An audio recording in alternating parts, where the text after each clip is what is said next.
Episode के starting में हमें एक जेल का सीन दिखाते हैं। वहाँ पर एक बहुत सुंदर लड़की आ रही होती है। वो लड़की एंटर करते हुए वह गार्ड अपने मन में सोचते हैं, आखिर ड्रैगन किंगडम की क्वीन रोज वाइट यहाँ पर क्या कर रही है। वह लड़की उन दोनों गार्ड को कहती है, जो लड़का अंदर बंद किया है मैं उससे अकेले बात करना चाहती हूँ, तो तुम दोनों यहाँ से जा सकते हो। वह अंदर आते लड़की कहती है, वह क्या बात है, एक सुप्रीम ड्रैगन हंटर हमारी जेल में कैद हुआ पड़ा है। वैसे तुम्हें कैसा फील हो रहा है यहाँ पर कैद होने पर। हमारा MC कहता है, अगर तुम्हारा मन चाहे तो तुम मुझे मार सकती हो। वह लड़की कहती है कि मैं तुम्हें इतनी आसान मौत नहीं दूंगी। अपने हाथों से उसका चेहरा पकड़कर कहती है, तुम तो बहुत सुंदर हो, पर अगर तुम्हारे कुछ और फेस पर कट होते तो तुम और भी सुंदर लगते। तो वह लड़की अपने हाथों से ही हीरो फेस पर कट मार रही होती है। MC गुस्सा होते हुए कहता है, तो मुझे यहाँ पर भी मेरी बेइज्जती करने को इहो इससे अच्छा तो तुम मुझे मार ही दो। वह लड़की MC का खून चटते हुए कहती है, अगर तुम किसी झूठे आदमी की बतो मैं नहीं आते तो तुम कभी भी इस जेल में अभी नहीं पकड़े जाते। और वह लड़की कहती है, अगर तुम चाहते हो तो हमारा ड्रैगन क्लैन ज्वाइन कर सकते हो। MC उस लड़की को कहता है, क्या तुम्हारे ड्रैगन क्लैन में मुझसे ताकतवर कोई भी नहीं है जो तुम मुझे ज्वाइन करने तो कह रही हो। वह लड़की यह बातें सुनकर बहुत गुस्सा हो जाती है और MC को अपनी थोड़ी सी ही ताकत से दूर फेंक देती है। MC डीवर पर लगते ही खून की उल्टियां खसने लगता है। वह व्हाइट हेयर MC के चेस्ट पर अपना पैर रखकर कहती है, एक कैदी की इतनी हिम्मत कैसे हुई एक क्वीन के सामने ऐसी बातें करने की। लियोन, क्या तुम्हें लगता है तुम अभी भी वही ड्रैगन हंटर हो जिससे कि लोगों की जान बचाए हैं? तो अपनी आंखें खोलो, मैं जो ड्रैगन क्वीन तुम्हें कभी भी मार सकती हूँ। वाह, व्हाइट ड्रैगन उसे एक मौका दे रही थी अच्छी तरह बिहेव करने का, नहीं तो MC की 7 जनरेशन को खत्म कर देगी। क्योंकि ना ही MC की शादी हुई है और ना ही अभी तक उसने वह वाला अभी तक कम किया है। MC कहता है, रोज फायर्स तुम कभी इंसानों को कब मत समझना। व्हाइट हेयर वाली को गुस्सा आ जाता है और वह अपनी पूंछ से उसको पकड़ लेती है और गैस ना तो मुझे इस लड़की का नाम अच्छी तरह लिखना नहीं आ रहा है और मैं सिर्फ इसे अब व्हाइट हेयर ही अब बोलूंगा। व्हाइट हेयर कहती है कि तुम्हें इतना जिद्दी बनकर क्या मिलेगा। जब MC दोबारा उसका नेम लेता है तो व्हाइट हेयर को लगता है द प्राउड हीरो भी अपनी मौत को पास देखकर जरूर अपनी जान की भीख मांगेगा। MC उसको कहता है, तुमने अभी तक 2 गलतियां कर दी है। व्हाइट हेयर को समझ नहीं आता कि MC क्या कह रहा है। उसे लगता है MC पागल हो चुका है। MC उसे बताता है, पहली गलती की तुम मेरे सामने अकेली आ गए और दूसरी गलती की तुमने मेरे खून को चैट लिया है। और उसी टाइम पर अपना ब्लड कर्स एक्टिवेट कर देता है और व्हाइट हेयर वाली को पता नहीं कुछ होने लगता है। उसकी सारी बॉडी गर्म होने लगती है और ऐसा लगता है यू से एकदम ही बुखार हो चुका है। यू से कहता है, अभी तुम्हारी सारी बॉडी बहुत तकलीफ करने लगेगी और तुम्हारी सूल अंदर से जलने लगेगी। और व्हाइट हेयर के साथ ऐसा तो कुछ भी नहीं हो रहा होता है। व्हाइट हेयर को सिर्फ उसकी बॉडी ज्यादा ही कुछ गर्म लाग रही होती है और अचानक ही रोजे व्हाइट उसके ऊपर आ जाती है और अपने बड़े बड़े अरमानों को से टच कराने लगती है। MC को कुछ भी समझ नहीं आ रहा था कि इसको क्या हो रहा है और MC के पास तो बहुत अच्छा मौका है अभी उसे ड्रैगन को स्लेव नहीं करना, ड्रैगन को लिख करना है। अरे भाई, यह मुझे भी ऐसा मौका चाहिए। सॉरी, वीडियो आगे बढ़ाते हैं। MC अपने मन में सोच रहा होता है, यह क्या मेरा श्रप ऐसे काम नहीं करना चाहिए था, इसे तो दाढ़ में होना था, यह तो उल्टा मजे में लग रही है। और अचानक ही रोजे व्हाइट उसका चेहरा पकड़कर ऊस किस कर लेती है और MC मनना तो नहीं चाहता था पर मन में उसे भी मजा आ रहा है। और आगे उन दोनों का कम धम हो चुका होता है और रोज व्हाइट अपने कब्जों को खोले हुआ देखकर बिल्कुल हैरान होती है और अपने मन में सोचाती है, यह सब कैसे हुआ। और पीछे लेते हुए MC से पूछती है, बताओ तुमने मेरे साथ किया क्या। MC से बताता है, मैंने तुम्हारे ऊपर अपना ब्लड कर्स लगाया था जो सिर्फ जिंदगी में एक बार यूज होता है और अब हम दोनों इस कर्स के साथ जुड़ चुके हैं और जब मैं मर जाऊंगा तो यह ब्लड कर एक्टिवेट हो जाएगा। व्हाइट हेयर कहती है, अगर यह कर्स तुम्हारे मरने के बाद एक्टिवेट होगा तो फिर यह अभी क्यों एक्टिवेट हो चुका थे।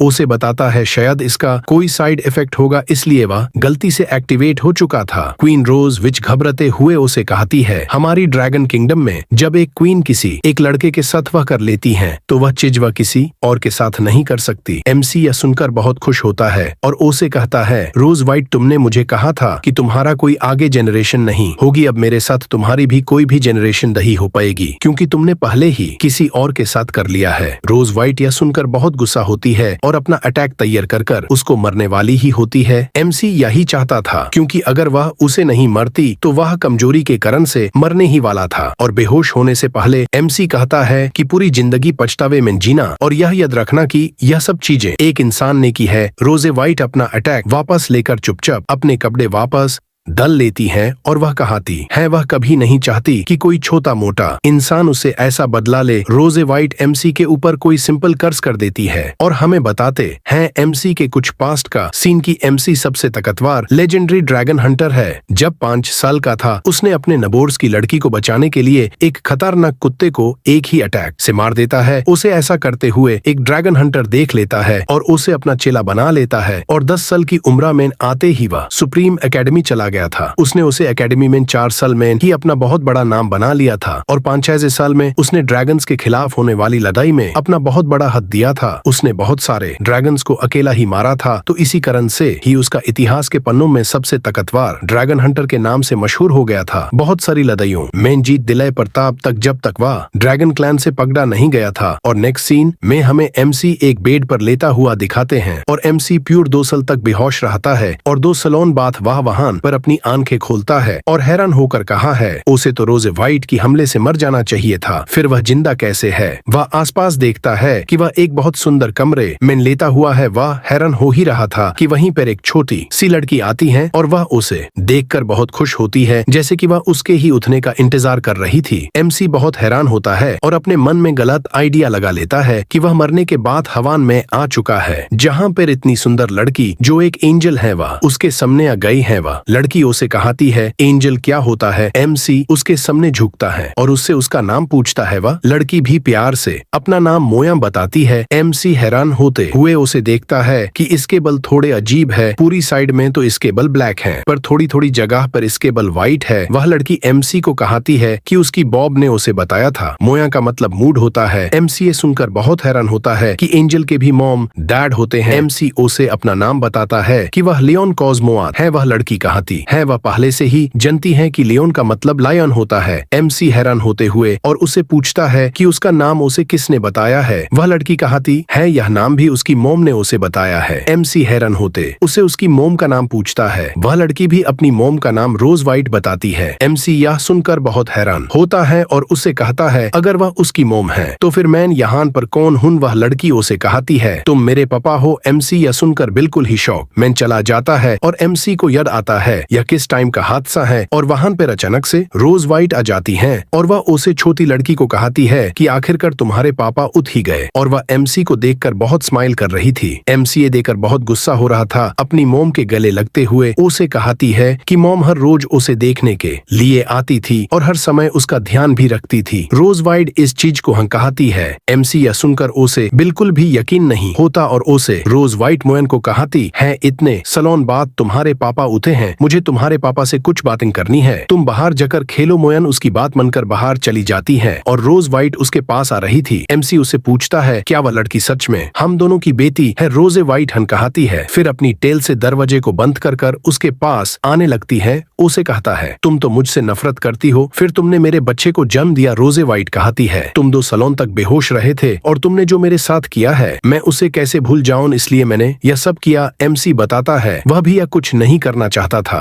क्योंकि उन दोनों की जाति अलग है। वह भी वह चीजें नहीं करना चाहता था। अगर जिंदगी में कोई और टाइम होता तो भी वह कभी भी उसे नहीं टच करता। यह सुनकर रोज वाइट उसके पास आकर कहती है क्या उसे हाथ लगाना एमसी के लिए भी टॉर्चर था। एमसी हाँ कहता है और रोज वाइट अपनी पूंछ से एमसी को बेड पर लेटा देती है और उसके ऊपर धीरे धीरे कर आने लगती है। एमसी उसे पूछता है आखिरकार वह उसके साथ क्या करने वाली है। रोज वाइट उसके कपड़े फटते हुए अपने हाथ में ड्रैगन पैटर्न बनाते हुए कहती है वह सिर्फ उसके ऊपर अपना ड्रैगन पैटर्न बनाना चाहती है पर पहले से ही कुछ भारी चीजों को महसूस करता हुआ एमसी उसे रुकने को कहता है। ड्रैगन पैटर्न उसके छाती के ऊपर बना देती है और कहती है यह एमसी के लिए बहुत शर्मनाक बात होगी कि जाना माना ड्रैगन हंटर अब एक ड्रैगन क्वीन का गुलाम बन चुका है जो अब कभी नहीं उसे छोड़ पाएगा। और उसे कहती है तुम अगर सोचो तो क्या अभी तुम्हें तुम्हारे लोग अपना ड्रैगन हंटर हीरो मानेंगे या फिर एक धोखेबाज जो ड्रैगन का गुलाम है। एमसी रोजा वाइट को कहता है वह इतना नीचे कैसे गिर सकती है। रोज वाइट उसे कहती है ड्रैगन की जेनरेशन को खत्म करने से बड़ा ड्रैगन का बदला होता है, चाहे वह शारीरिक तरीके से हो या वह मेंटली तरीके से हो। इसीलिए वह चाहती थी कि जो एमसी ड्रैगन हंटर जो बहुत प्राउड में जीता है